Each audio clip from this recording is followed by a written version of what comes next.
اعوذ باللہ من الشیطان الرجیم بسم اللہ الرحمن الرحیم الحمد للہ رب العالمین والعاقبۃ للمتقین والصلاۃ والسلام وتحیۃ واکرام علی سیدنا و مولانا و مولا الثقلین جد الحسن والحسین بن القاسم محمد اما بعد فقد قال اللہ تبارک و تعالی فی محکم کتابہ مجید والفرقان الحمید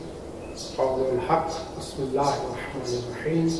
کتب علیکم الصیام کما کتب علی الذین من قبلکم لعلکم تتقون۔ عزیزان محترم، ماہ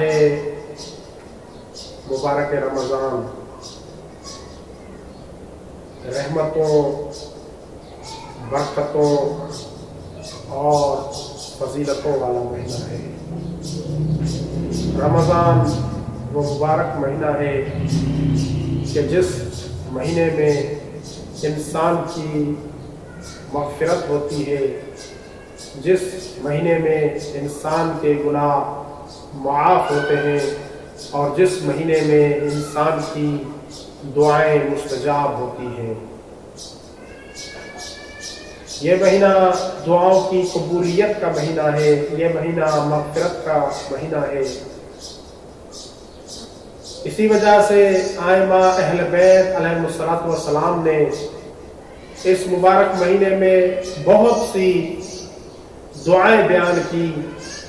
اور حکم دیا کہ ہمارے چاہنے والوں کو چاہیے کہ اس مبارک مہینے میں اس مبارک مہینے سے مخصوص دعاؤں کی قرأت کریں، اس مبارک مہینے سے مخصوص دعائیں پڑھیں۔ یہ ائمہ اہل بیت علیہم السلام کی تعلیمات ہیں اور یہ ائمہ اہل بیت علیہم السلام کا حکم ہے کہ ہم جو محبان اہل بیت ہیں، ہم جو اہل بیت کے چاہنے والے ہیں، ہم جو اہل بیت اطہار علیہم السلام کی سیرت کو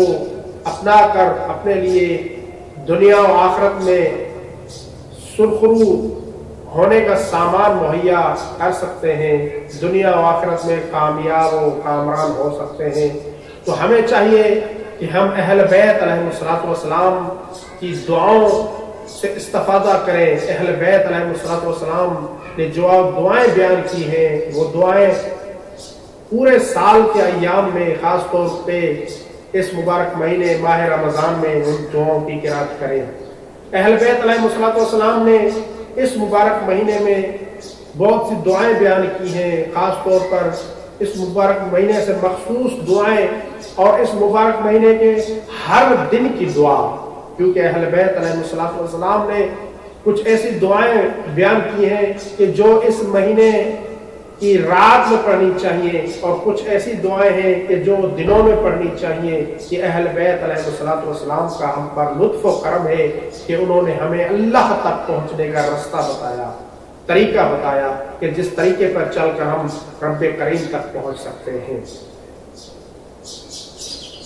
ائمہ اہل بیت علیہ السلام نے جو دعائیں ذکر کی ہیں، دعائیں بیان کی ہیں، ان میں سے کچھ دعائیں ایسی ہیں کہ جو ہر دن پڑھی جاتی ہیں، ان میں سے کچھ دعائیں ایسے ہیں کہ جو اس مہینے کی رات کے وقت پڑھی جاتی ہیں، مختلف دعائیں ہیں۔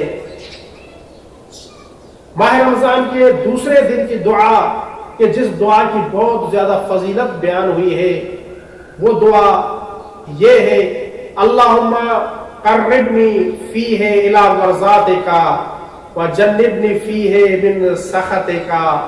ونقماتک ووفقنی فیہ لقراءۃ آیاتک برحمتک یا ارحم الراحمین۔ یہ دعا بڑی فضیلت والی دعا ہے، اس دعا کا بڑا مقام ہے۔ رسول اللہ صلی اللہ علیہ وآلہ وسلم فرماتے ہیں: من دعا بہ اعطی بکل خطوۃ لہ فی جمیع عمرہ وعبادۃ سنۃ صائما نہارها وقیاما لیلها۔ رسول اللہ صلی اللہ علیہ وآلہ وسلم فرماتے ہیں جو شخص اس دعا کو یعنی 2 رمضان المبارک کے دن جو دعا پڑھی جاتی ہے اور جس دعا کے پڑھنے کا حکم ہے اس کے بارے میں آپ فرماتے ہیں جو شخص اس دعا کو پڑھے گا ہر قدم کے بدلے پروردگار عالم اسے 1 سال کی عبادت کا ثواب عطا فرمائے گا۔ اور فرمایا ایسی عبادت کہ جس میں عابد دن کو روزے سے ہو اور رات کو نماز پڑھنے میں مصروف رہے۔